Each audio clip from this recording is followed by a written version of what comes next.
So my name's John Stoner. Thanks for having me out. We're going to talk about MITRE ATT&CK, threat hunting activities, and a couple of other things today. My organization always asks me to put a disclaimer out there just in case you decide to make some sort of a decision about getting software or something. So we want to make sure that nobody takes anything I put out there too seriously in terms of futures and stuff. So there's my disclaimer. Enjoy. All right, so this is me. I've been doing various cyber activities for the past 20 years. If you're familiar with some stuff within Splunk, I wrote the SA Investigator app. It was a fun little app I continue to develop today. I do a lot of blogging around hunting and security operations. Spent some quality time at a couple of different organizations there within the SIM and threat intel space. And as a personal note, I happen to love the Smiths and all 80s sad timing music. That was something one of my colleagues put into the deck, and I figured I'd keep it in there. So today, as we're going through this, we're going to kind of cover 4 high-level areas. We're going to talk about the what and why do we hunt. We're going to talk about how MITRE ATT&CK informs us during that hunt. We're going to talk about building hypotheses, because when we start looking at threat hunting, we kind of like applying the scientific method to this and building a hypothesis, going ahead and confirming or refuting that hypothesis and going from there. And then going ahead and looking at what are the things we can take away from our hunts as we go through. They can get very complicated and get very busy. We're trying to kind of simplify some of these things to kind of help people focus and be able to go ahead and get a meaningful hunt out of it. So I don't know if anybody knows this gentleman. About a year ago, I was looking for a good way to synthesize why do I hunt? And the Twitter fairy came by one day and dropped this right in my feed, and I've kept it ever since, because it really epitomizes why we want to hunt, right? If I'm playing whack-a-mole within my organization, I fix that one box, I move on, I'm great, I'm happy, and the adversary sits there and goes, I'm good, right? One little foothold down, I got 20 others within the organization.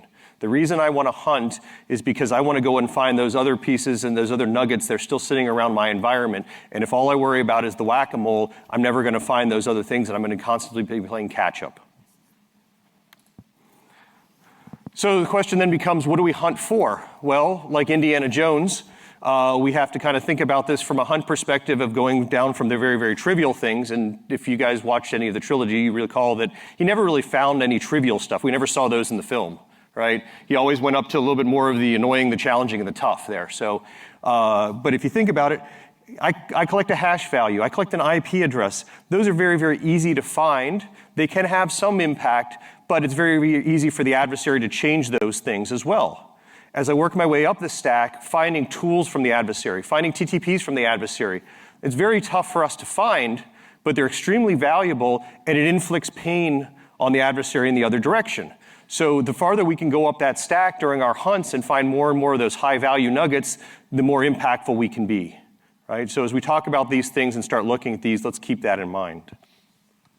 But remember, choose, and choose wisely. And think about what happened to the guy who didn't choose wisely.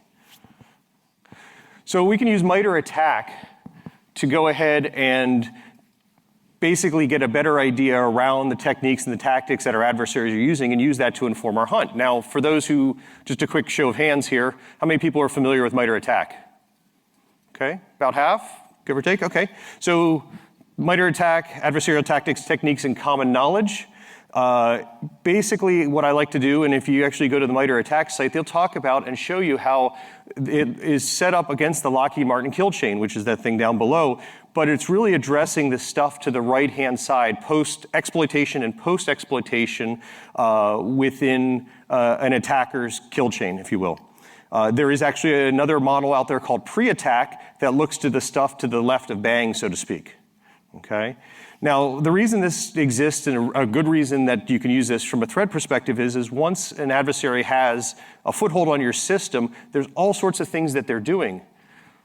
In the Lockheed Martin kill chain model, it really made it difficult to go back into all those different actions on objectives. You're just saying, I'm looking for this, I'm looking for that. Using the MITRE techniques, I could be looking across hundreds of techniques that adversaries are using and map them across the kill chain as well to better understand where in the attack the adversary is. So it gives me a greater level of fidelity. This is my microcosm. This is also a very sorry picture that I used Microsoft Word or PowerPoint to kind of draw my block diagram. I couldn't really draw it a three-dimensional otherwise. But the idea here is that you have in green a tactic, right? So lateral movement is a tactic at the high level. Underneath that, you have a series of techniques. I just put 2 in there to make it a little bit easier to read, pass the hash, and remote desktop protocol. On this side of the screen, I'm going to turn around here real quick. In the blue, right, we have software, right? These are pieces of software that MITRE's identified that map to specific adversary techniques. And the ones in red are specific adversary groups that map to specific techniques. And of course, certain adversaries use certain pieces of software. So you can see kind of the connection between these different things, both from a threat intelligence perspective, but also from a threat hunting perspective, to better inform when I see an adversary using a technique, it might help me inform who the adversary is and what software. Obviously, it's not an absolute, but these are different pieces that gain better intelligence and better optics into what I'm seeing within my environment. I didn't think this was going to render well, but when I actually walked into this theater, I thought maybe this might actually show up pretty well. So this is the entire MITRE ATT&CK enterprise framework. It is constantly being added to, and in fact, the far left-hand column is initial access. That wasn't there about a year ago. Initial access used to be part of pre-attack, but as they start moving the kill chain farther and farther to the delivery side, initial access started popping up there. This is, again, something you can go to MITRE's site to go ahead and reference. There's a number of different ways to look at this. I've got a couple other things in here as well. The other model I wanted to talk about was the diamond model. And the reason I'm talking about this, and it does go a little bit away from MITRE ATT&CK, but it also kind of helps inform us from a threat intelligence and a threat hunting perspective and the 2 pieces coming together. Familiarity with the diamond model? Not many people, a couple people, that's okay. So from a diamond model perspective, again, it's more for threat intelligence. There's a couple of great links there. The example here, though, I'll walk through real briefly just to kind of give you a feel, because again, I can take my threat hunting, pivot into my threat intelligence, because there's going to be a synergy and a workflow between those folks. So in our example here, this is something Threat Connect put together a few years ago. Threat Connect has a threat intelligence platform, and they decided to go ahead and build a diamond model around the Battle of Yavin. Anybody hear of the Battle of Yavin? Come on, there's more than 3 people who've heard about the Battle of Yavin, okay? All right, so in the Battle of Yavin, there was a victim out there. Who was the victim? The Death Star, the Empire. They were the victims, right? But when I look at this, and I look at it from a diamond model perspective, I have to look at what are the capabilities that the adversary has inflicted upon the victim. I need to look at the infrastructure that has been used to carry out that attack. Well, the capabilities, proton torpedoes, the force, the lightsaber, right? Those are all adversary capabilities that the victim absorbed. On the opposite side, on the infrastructure, what kind of infrastructure do they have? Well, they had a rebel base, right? They had an X-Wing fighter. They had an R2-D2, right? Those different capabilities and infrastructure work and become what are the TTPs on that horizontal axis. Well, which adversaries out there have those tactics, techniques, and procedures? Who has those capabilities? Luke Skywalker does, right? The Rebel Alliance has those. And so you can see kind of how I can build an adversary-victim relationship and a capability infrastructure relationship as we get these different pieces, and it can inform us from a threat intelligence perspective. So there are things that we're going to do from a threat hunting perspective that we can then plug back into our diamond model and inform our threat intelligence team, who can then pivot back to our threat intelligence or threat hunting and our security operations team. So this becomes a symbiotic relationship. We can also use the diamond model to think about how we want to hunt.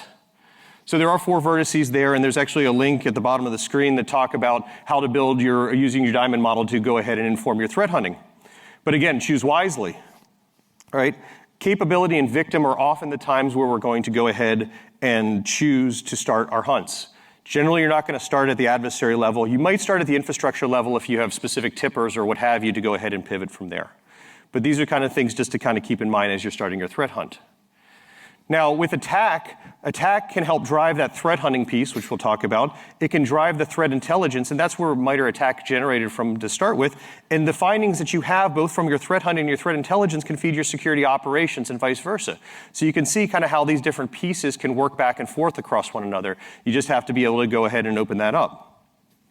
Now, as we start looking at, anybody know who that guy is? Just checking. Time. Time was very important in that movie, if you think about it. Time is a crucial factor, okay? So think about it from that perspective. Do not get myopic with your hunt.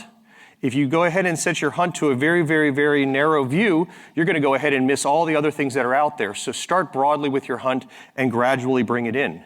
How much of your data is generally time series data? Most of it? Some of it? None of it? Anybody? Most of it, right? So most of it is time series data. Let's take advantage of that and use that timing to go ahead and be able to go ahead and view that from there.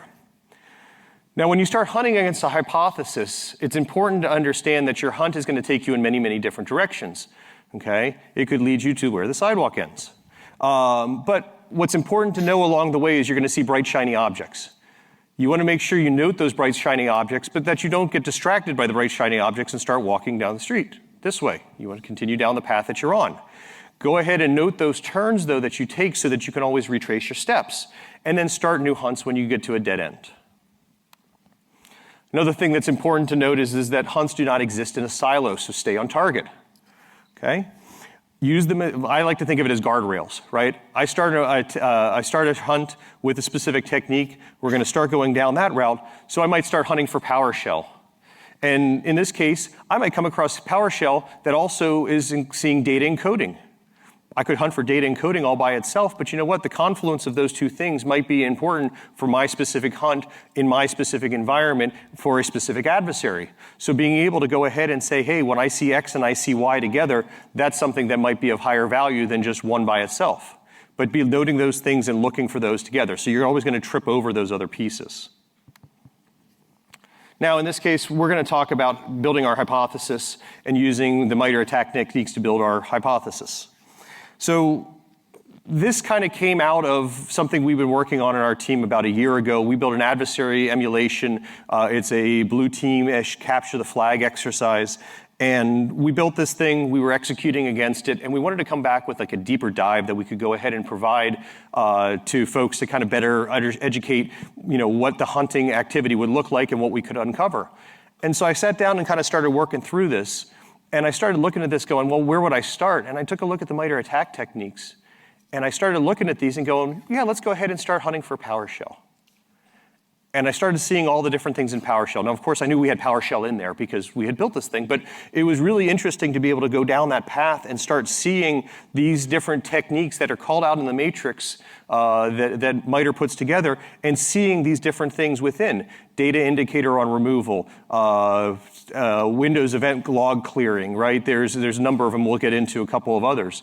But you can go ahead and use these techniques as a starting point. Now, who has PowerShell running in their environment? And I expect to see everybody's hands up, okay? You can port PowerShell to Linux. You can port PowerShell to Mac OS. So you're going to see PowerShell everywhere at this point. So hunting just for PowerShell might not be super fortuitous. So it's important to craft your hypothesis in a way that's going to be most beneficial. But I can start with that, and then I can go ahead and modify and broaden and narrow my hypothesis how I want to. So the hypothesis we picked was adversaries will use PowerShell Empire to establish a foothold and carry out attacks. Maybe I want to time bound that. Probably do in a very, very wide network with lots of different pieces. Maybe I want to bound it to a specific set of hosts. Maybe I want to bound it to a specific set of servers. Maybe I want to bound it to a specific organization, right? My hunt should have scope and some length and breadth to it. So I want to go ahead and think about that from that perspective. Now, unfortunately, I don't have an hour to go through all of the different things that we did to go ahead and validate these different hypotheses and techniques. But what I want to talk about now is talk about how I can go ahead and build this, and then what should I be thinking about as I start the hunt, what I should be looking at coming back out of the hunt as well, and things that I can do to start operationalizing it. So First thing, when we talk about we want to hypothesize around these, what I want to do is I want to go ahead and try to confirm my hypothesis, or I want to refute my hypothesis, right? We don't prove hypotheses. Going back and channeling my 7th grade science teacher at the moment there. So what are some of the things I need to do? Well, if I'm hunting for PowerShell, right, PowerShell technique, I can go ahead and look at the MITRE ATT&CK. I can get a little bit of blurbage that I saw just there a second ago, but I probably need to understand a little bit about what PowerShell is. How do I hunt for it if I don't understand what it is, right? If I'm going to go ahead and specifically say I want to look for PowerShell Empire, I need to understand a bit more about PowerShell Empire, how it actually functions, what it actually looks like, maybe what kind of default settings it has. Do any of you in your daily IT security lives use default settings?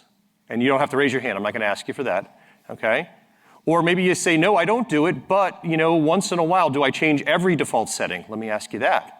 Again, you don't have to show your hands. But think about it from that perspective. Adversary has a job. Adversary has bosses. Adversary has timelines, right? It's entirely possible they're going to cut corners there and maybe take a couple default settings. So why not look at this from a default setting perspective and say, are there default settings maybe I could look for that are low-hanging fruit to start with, right? I can look at it from a network perspective and say PowerShell does have network connections that go back and forth. What do those network flows look like? What ports do they use? Look at it from a user level, what user accounts are being used. When did the events occur? Again, coming back to time being most crucial. And then PowerShell runs scripts. Is there insight into the specific scripts that are running out there that we can go ahead and take advantage of and understand a little bit more about the intent that's going on? So if I can start with even just a couple of those questions to start my hunt, I can go ahead and start going about trying to confirm or refute that hypothesis. Now, when I get to the end of my hunt, I need to start thinking about this in was I able to confirm or refute it? If I invariably refuted it, fine, no problem. If I don't have enough information, we'll come back to that one because that's important to be able to go ahead and inform ourselves for hunts and make ourselves better over time. If I can confirm it, I've got a bit of a problem perchance, and there's some steps I want to do to operationalize it, so we'll touch on that as well. But I always like to think of this from a what have we learned perspective. What have we learned from our hunt? If we don't learn anything from our hunt, there's really not a point to it, right? I want to understand what my attack picture looks like. Anybody a visual learner here? Okay. I know if somebody sits there and tells me a bunch of things, I'm sitting there, bobblehead, bobblehead, bobblehead, and it's kind of going right by me. I need to write it down so I can see it, right? I need to go ahead and look at things because from an advanced attacker perspective, there's data moving all different directions, and I'm just not good at keeping up with all the different IP addresses and everything else. So I like to go ahead and draw myself a picture. Build that attack picture to see which way data is flowing and with what characteristics. I may want to think about how do I map the findings that I have back to my diamond model so I can inform my threat intelligence team. I may want to look for other techniques, right? So if data encoding is being used at the same time as PowerShell, again, that's a valuable nugget. If I see exfiltration using an alternative protocol like an FTP or a DNS, that's useful information. I want to go ahead and be able to plug that in to say these things are happening in concert with one another, right? And then I want to start thinking about this from an operationalization. How can I feed this back to my SOC? Because we'll talk about that in a second. And then the last thing is where are our gaps? Gaps are one of those kind of funny things that are out there. There was a spirited debate around Thanksgiving, Christmas time between Robert Lee and Richard Baitlick around, when you threat hunt, are you supposed to be threat hunting or are you supposed to be doing gap analysis as well? I kind of fall into the gap analysis. I want to inform and make my SOC better and smarter. So I kind of like using the where are our gaps as part of our hunt as well. So what have we learned? Right, coming away from our hunt, what have we learned? Did we learn that they had default settings within their configuration of their framework? Right, what kind of communications exist there? Again, think about that pyramid of pain. If I can go ahead and see some of these things from an adversary infrastructure, that's kind of a higher level threshold of pain that we can inflict upon them. Who changes SSL certs on a regular basis? Okay, a lot of you guys do. It's a lot of fun when you do it too, right? On all your web servers, on all your other devices, right? Think about it from that perspective. Those things aren't a lot of fun to do. Why would an adversary want to change those things on a regular basis? Okay? Again, they're a little bit like us. They want to be able to go ahead and do the things that they want to do, the fun stuff, right? Not necessarily go ahead and do the operations and maintenance kinds of things. So be looking for those kinds of things to take advantage of. Is there outbound communication? Is it large volume of data or a small volume of data? I mean, a trickle is still important. A large stream is obviously important. That turns to be an outlier, so it's probably not going to be those large volumes of data, but you never know. Looking at processes. So from a process perspective, are we seeing processes running under specific accounts? Do we expect those processes to be running under specific accounts? If I have a service account, would I expect it to be running on ftp.exe? Would I expect a service account to be running whoami.exe? Right? Think about these things from a hunt perspective, and particularly if I'm hunting for PowerShell, are these things being spawned by PowerShell? Does that seem a little odd? Think about these from that perspective as you form up your hypothesis and using those techniques. Right? Do I have specific things running in a specific order? When you guys do an upgrade of a system, right? The manual says do step 1, do step 2, do step 3, right? It doesn't say do 1, then do 3, then do 2, then do 4, then do 7, then do 5, right? There's a specific order. From an adversary perspective, chances are the adversary wants to run things in a specific order as well. Why? Because they trust it, because they've tested it, because that's how the manual runs it. So if I can start looking for those processes running in a specific order, that's another potential tell that we have out there to be able to go ahead and better understand what the adversary is doing and then hunt that across multiple systems as well. Looking at other commands that have been spawned, like I said, PowerShell runs something, spawns something else. And then the last part is there any nuggets that I can find out there on the internet?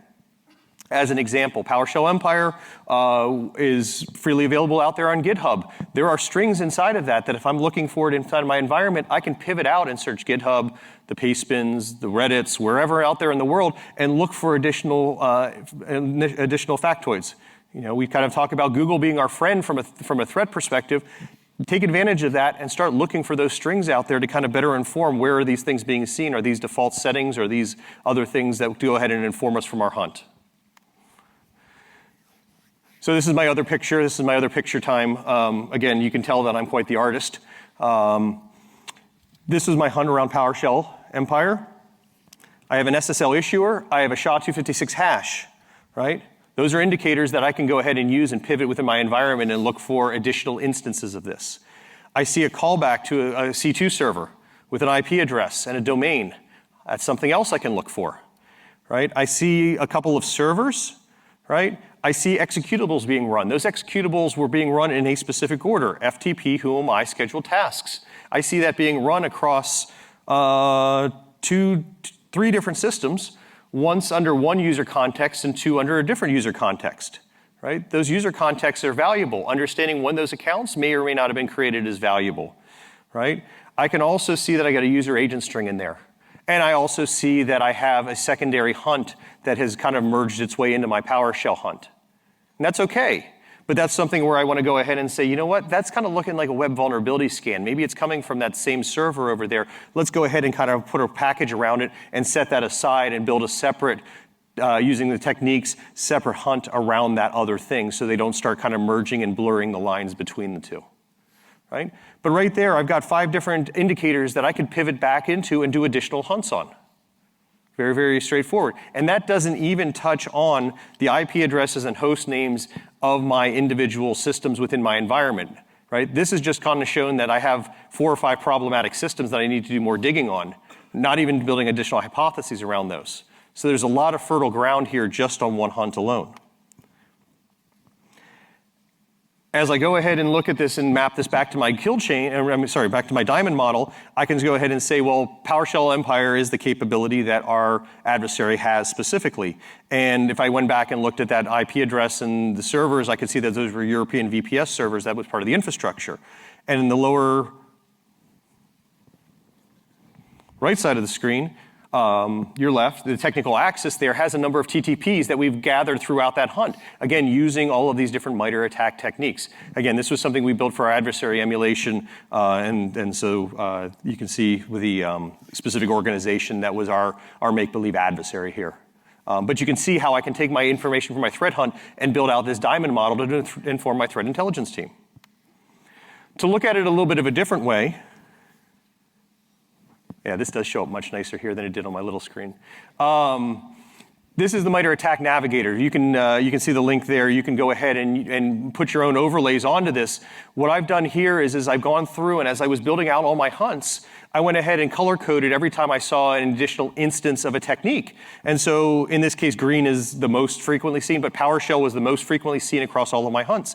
But you can see across the individual tactics, the different techniques that we were using and where it bore fruit to go ahead and see this. And again, it becomes all of these different pieces really represent that APT to be able to understand what those different parts are. We'll come back to that in a second. So we talk about operationalizing our findings. James Bauer did a nice little YouTube video on threat hunting web shells with Splunk. You can go ahead and check it out on YouTube. The comment that he put there was tremendous, I thought, because it kind of really succinctly sums it up. Threat hunting for the sake of threat hunting and rinse and repeat is not a good use of your time. Okay? I kind of think of it from the perspective of the wheel there. You hunt, you find something, you operationalize it, and you move to the next thing. Okay? If I operationalize it and write good alerting, I don't have to go hunt for the same thing over and over again. It's not efficient. Okay? So operationalize it and move to something else. When we want to start operationalizing it, we need to think about this and think about it in the context of that pyramid again. What can we alert on?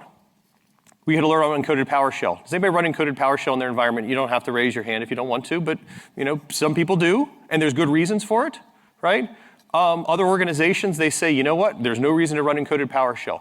Be aware of your organization and why you might do that, okay? When a specific executable is run in a specific order, if I can go ahead and instrument that and I understand that this is really not something I'd expect to see within my environment, alert on those. Those could be very much higher fruit-bearing kinds of things. SSL issuers, same kinds of things. As I move down the stack, right, I could blacklist an IP address. That's totally fine if I'm trying to staunch the bleeding, right? If I need to go ahead and put something in spot just to go ahead and stop the blood flowing out of the organization, I can do that. But understand that that is a temporary solution, because if I've got a whole host of VPS servers out there, I'm rolling to the next one and I'm keeping going, right? So just kind of keep those things in mind. There's a couple of other things to think about there, but think about it in that context. So something else that you can do, and again, all right, cool. Anybody familiar with Sysmon?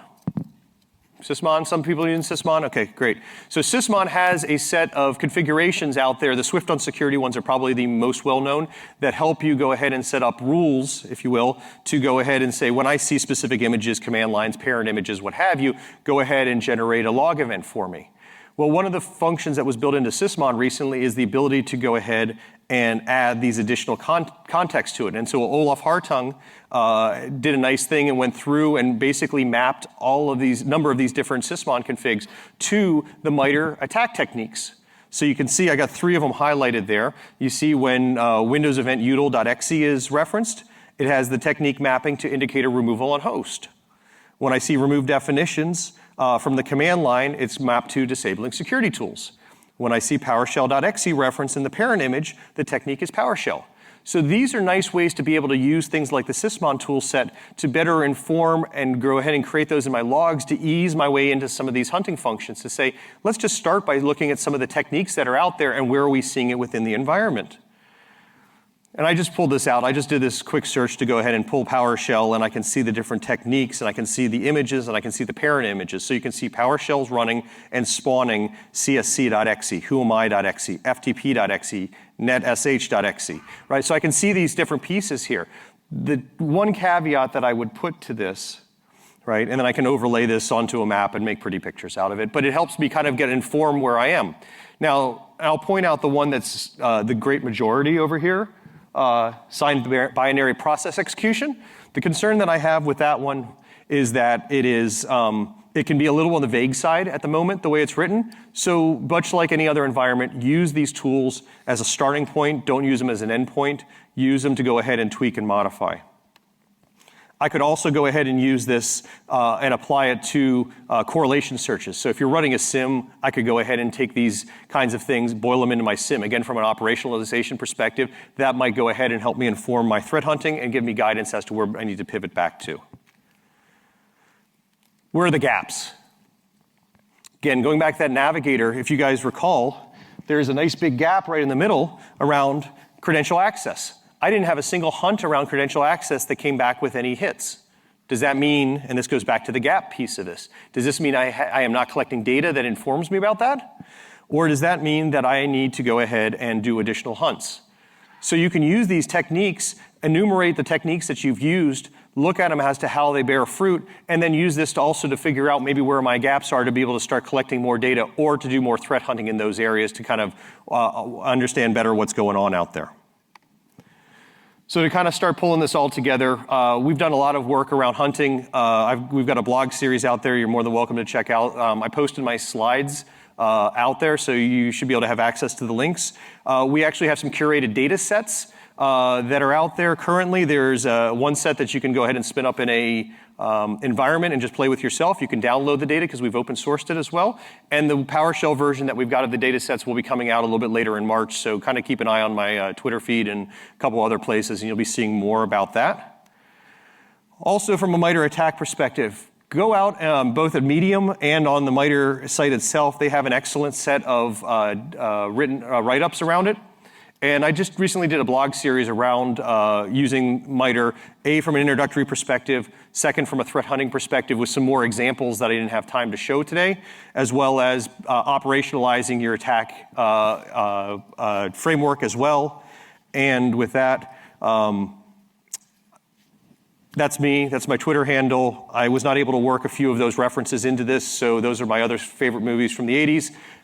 I'd like to thank you guys for your time. Thank you, BSides, for having me out here, and I hope you enjoy the rest of the conference.